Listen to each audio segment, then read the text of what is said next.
Part 1. You will hear a student and an advisor talking about facilities at a college. First, you have some time to look at questions 1 to 5.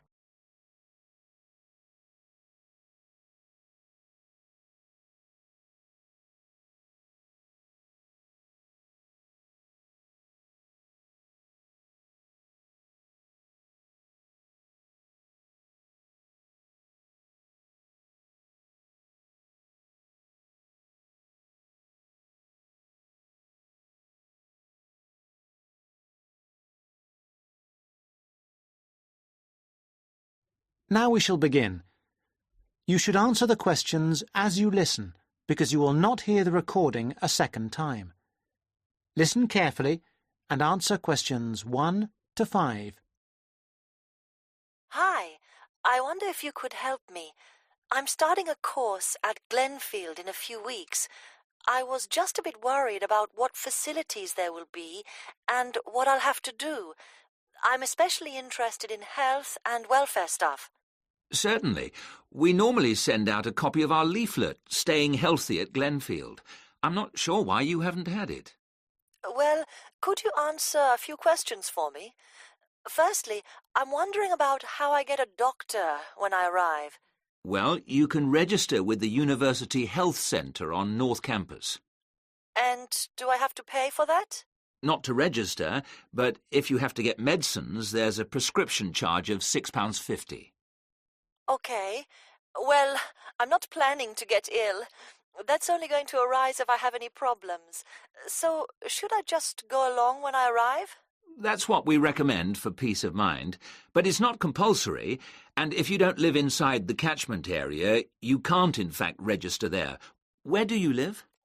Well, at the moment I'm staying at the Backpackers Hostel in Hill Street, but I will be moving from there shortly, somewhere nearer. Well, there's a map at the centre which shows you the area that the Ielts-Practice can accept people from. It's what we call the yellow zone. If you live outside that area, you have to find another medical centre to register with.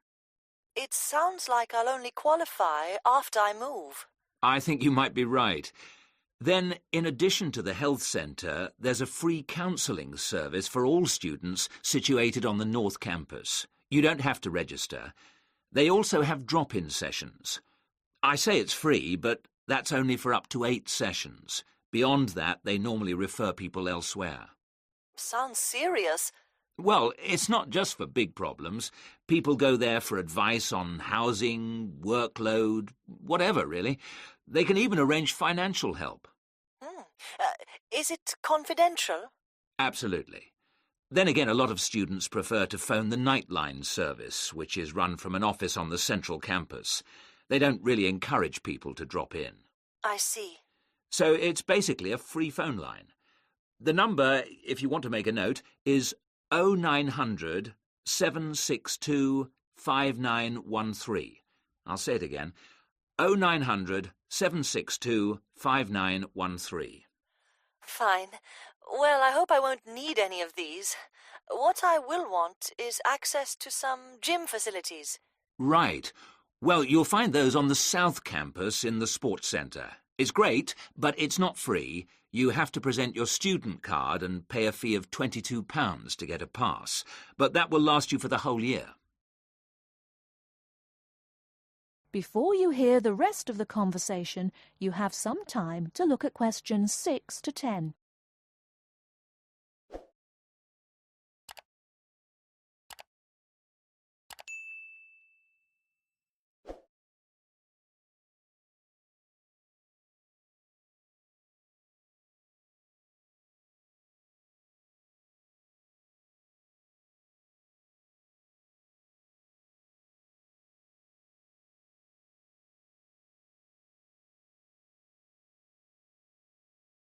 Now listen and answer questions 6 to 10. Is this information on the website? I'm afraid not. I can send you some leaflets or even resend the whole information pack if you give me your details. Could you send the whole information pack, please? Yes, that's fine. I'll have to take down some details. Could you tell me your full name? Sonia Orr. S-O-N-Y... No, I'll spell it. S-O-N-I-A. Then Orr is O-R-R. Or. OK. And you said you were on Hills Road? Yes, but don't send it there, as I'm about to move. I'll give you my new address, which is 22 Winter Gardens. That's Glenfield. And the postcode? Oh, yeah, that's GF23 9BQ. Fine. Now, we're doing a bit of data collection about who uses our services at the moment. Can I just ask a few more questions? Yes, that's fine. OK. If you're an international student, what country are you from? I'm from Switzerland. And how old are you? I'm 24. And finally, which course are you enrolled on? Right. Well, that's a bit complicated, since I'm hoping to switch to economics and history. But at the moment... I'm down to do economics and sociology. It's a joint degree. OK, I'll put that. Great. Well, I'll pop the information pack in the post, and you should get it soon. That is the end of part 1.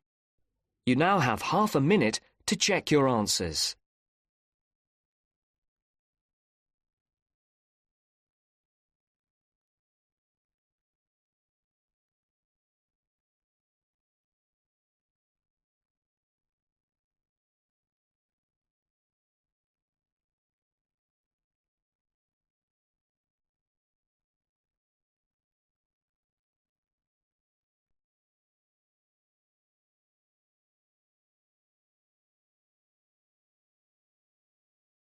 Now turns to part 2.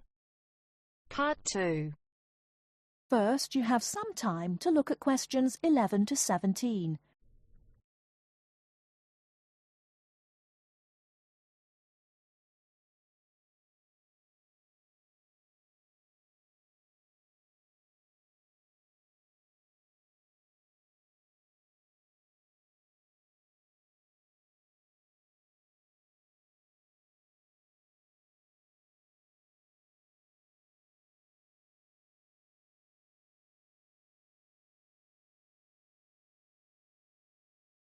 Now, listen carefully and answer questions 11 to 17. Good afternoon, everyone, and welcome to this short talk on the subject of fireworks. Now, fireworks, as I'm sure many of you know, were invented in China, though there has long been disagreement as to exactly when, or even in which century. The consensus nowadays, though, is that it was in the 6th, as there is considerable evidence of war rockets being made then. We also know that fireworks were in use by the 7th century in Arabia, where they were called Chinese arrows, reflecting their military potential. It then took a long time for them to spread to Europe. In fact, it wasn't until the 1200s that fireworks made their appearance there.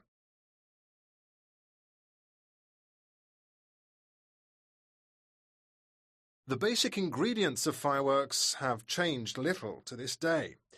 Their explosive capacity comes mainly from black powder, also known as gunpowder, which is produced from a mixture of charcoal, sulphur, and potassium nitrate. A modern aerial firework, the kind used nowadays in big public displays, not the small rocket type that you might remember from your childhood, is normally made in the form of a shell, often a sphere about the size of a peach. Inside the shell are a number of stars, surrounded by black powder, and running through the centre of the round shell is a charge that makes the firework explode when it reaches the desired altitude. This is known as the bursting charge. When this explodes, it ignites the outside of the stars, which begin to burn with bright showers of sparks.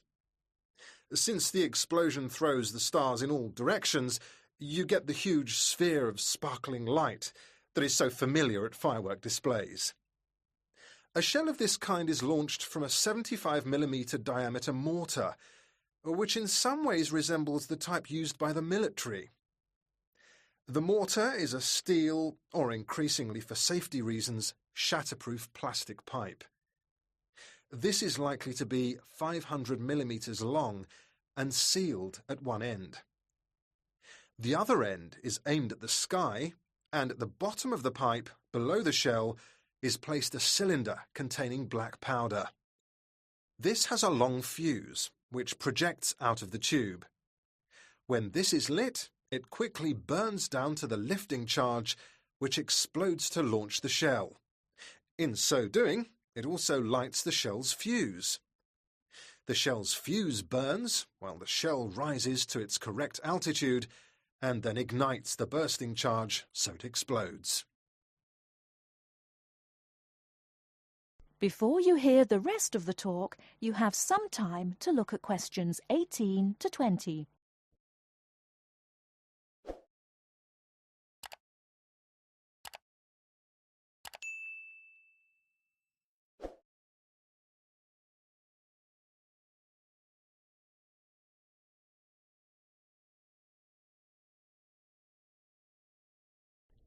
Now listen and answer questions 18 to 20. More complicated shells are divided into sections and burst in 2 or 3 phases. Shells like this are called multi-break shells. They may contain stars of different colours and compositions to create softer or brighter light, more or less sparks, etc. Some shells contain explosives designed to crackle in the sky, or whistles that explode outward with the stars. The sections of a multi-break shell are ignited by different fuses, and the bursting of one section ignites the next. The shells must be assembled in such a way that each section explodes in sequence to produce a distinct, separate effect. The pattern that an aerial shell paints in the sky depends on the arrangement of stars inside the shell. For example, if the stars are equally spaced in a circle, with black powder inside the circle, you will see an aerial display of smaller star explosions equally spaced in a circle. To create a specific figure in the sky, for instance a heart shape, you create an outline of the figure in stars inside the shell. Then you place explosive charges inside those stars to blow them outward into the shape of a large heart. Each charge has to be ignited at exactly the right time, or the whole thing is spoiled. Many other shapes have particular names, like the willow. This is formed by stars that fall in the shape of willow tree branches, spreading a little to the side and then downwards. The high charcoal composition of the stars makes them long burning, so they may even stay visible until they hit the ground. The ring shell is fairly basic. It is produced by stars exploding outwards to produce a symmetrical ring of coloured lights. More complex is the pattern created by the palm, which contains large comets or charges in the shape of a solid cylinder. These travel outwards, explode and then curve downwards, like the limbs of a palm tree. The serpentine, the last one for now, is different again. When this one bursts, it sends small tubes of incendiaries scattering outwards in random paths, which may culminate in exploding stars. It can be quite spectacular. That is the end of part 2. You now have half a minute to check your answers.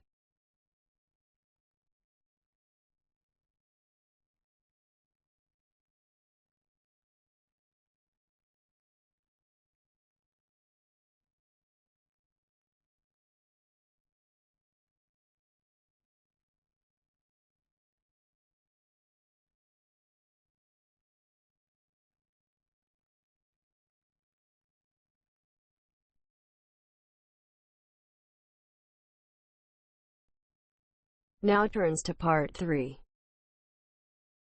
Part 3. Mr. Jackson, who feels that he is physically unfit, is consulting with his doctor about his health condition. Before you listen to their conversation, you have a chance to read questions 21 to 24.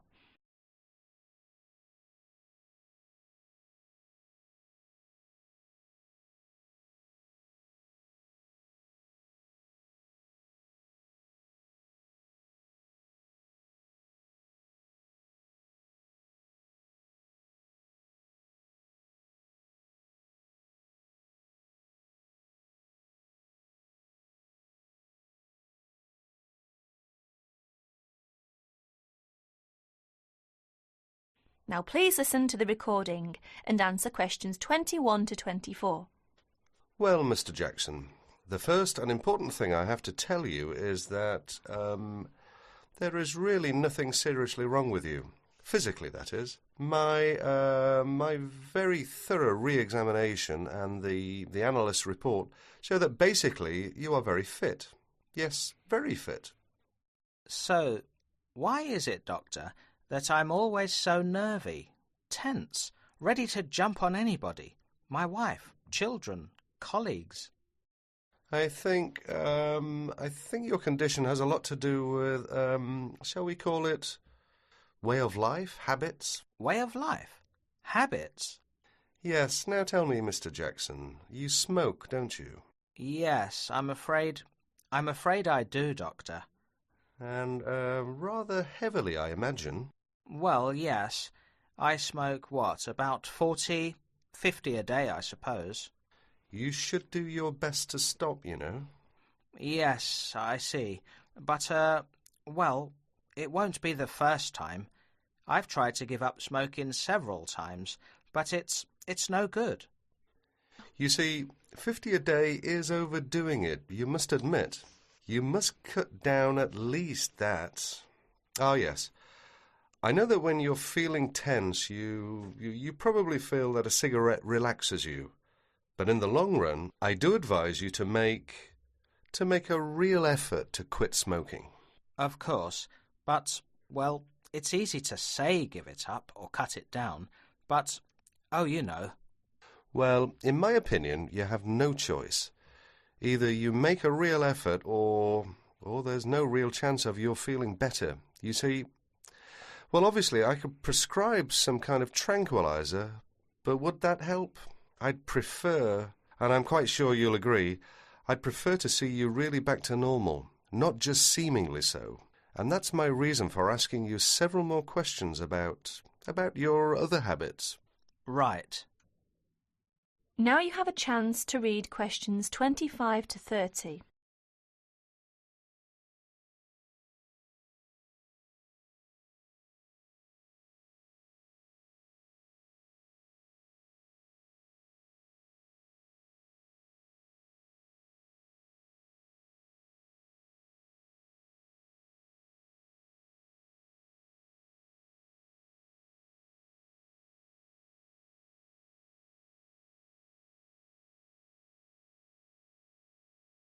As you listen to more of their conversation, answer questions 25 to 30.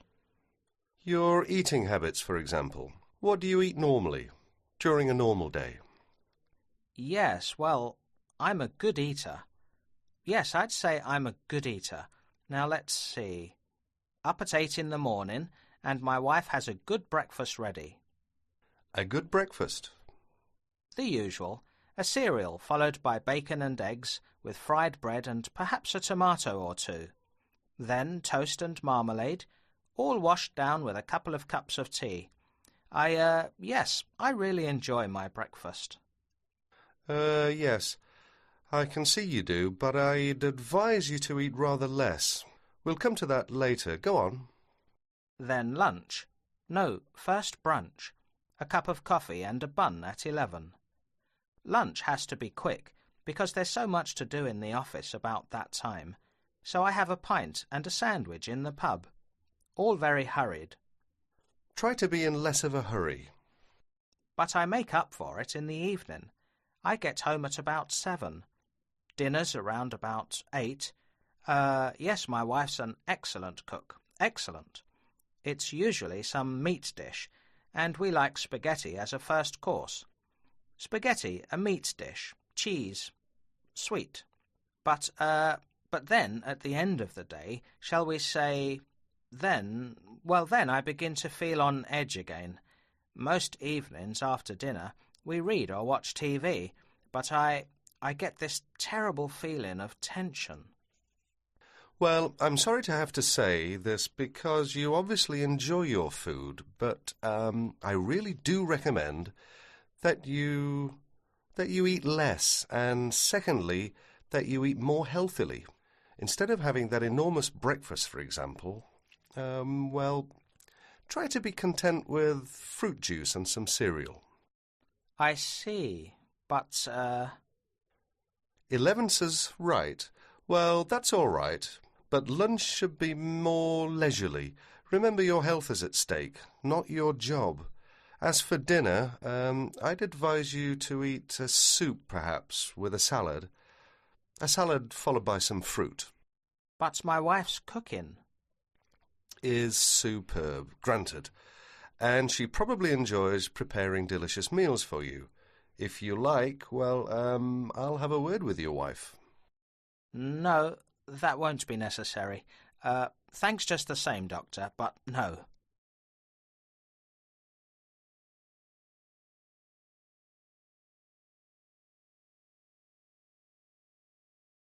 That is the end of part 3.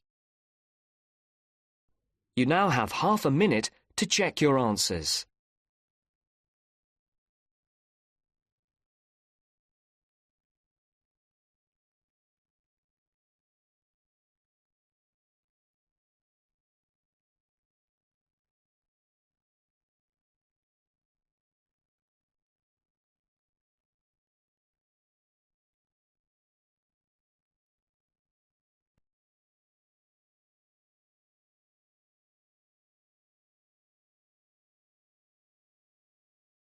Now turns to part 4.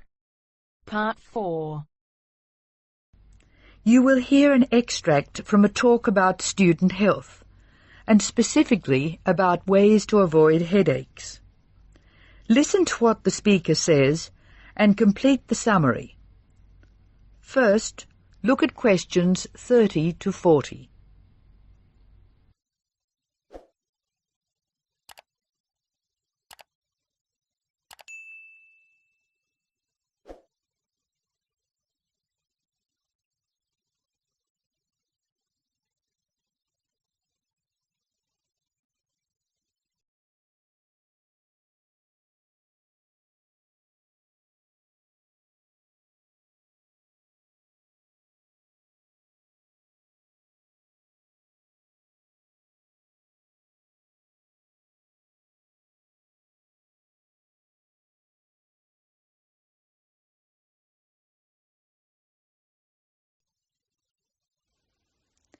As you listen to the talk, answer questions 30 to 40. Complete the summary.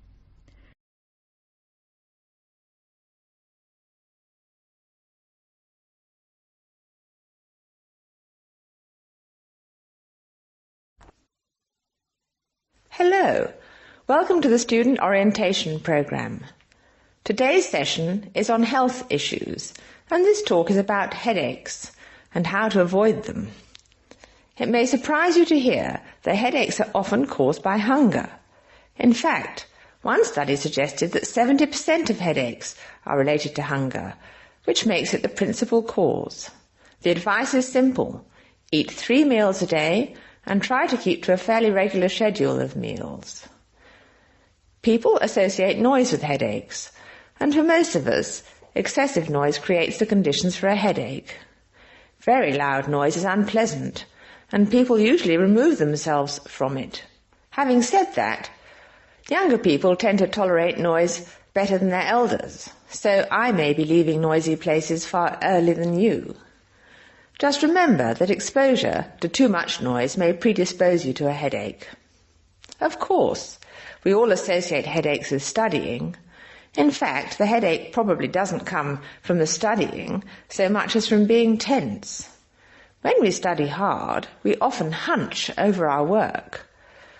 Try raising your shoulders and tensing them, And now relax. Can you feel how much more comfortable a relaxed stance is? Another thing, it's very important to check that you are working in a good light. It will not actually hurt your eyes to work in a bad light, but it will make you tired very quickly and is very likely to give you a headache. What's more, if you have the book flat on a desk in front of you, it will be harder to read, and you'll have to hold your head at an odd angle. It is wise to have a book rest, which raises the material you are reading 45 degrees to the desk. This will help reduce your chance of a headache. Try to relax before bed so that you will be relaxed when you try to sleep. A soak in a hot bath may be helpful. It's also important to really sleep when you go to bed. A good mattress is a wise investment for people who want to avoid headaches. This talk seems to keep coming back to tension. Tension may cause you to chew too forcefully, clench your jaw or grind your teeth, and this in turn may lead to headaches. It is very easy to say that you shouldn't grind your teeth, and very hard to stop, particularly if you grind your teeth in your sleep. Try to avoid situations which will make you tense, particularly just before bed. If you do compulsively grind your teeth in your sleep, ask your dentist about a soft mouth guard. In general, try to eat regular meals and avoid tense situations. Be sure you get plenty of exercise. Hopefully your headaches will be greatly reduced. One other thing I should point out, avoid smoky rooms and cars. Such places certainly encourage headaches, and the smoke may be doing you quite serious long-term damage. That is the end of Part 4. You now have 1 minute to check your answers to Part 4.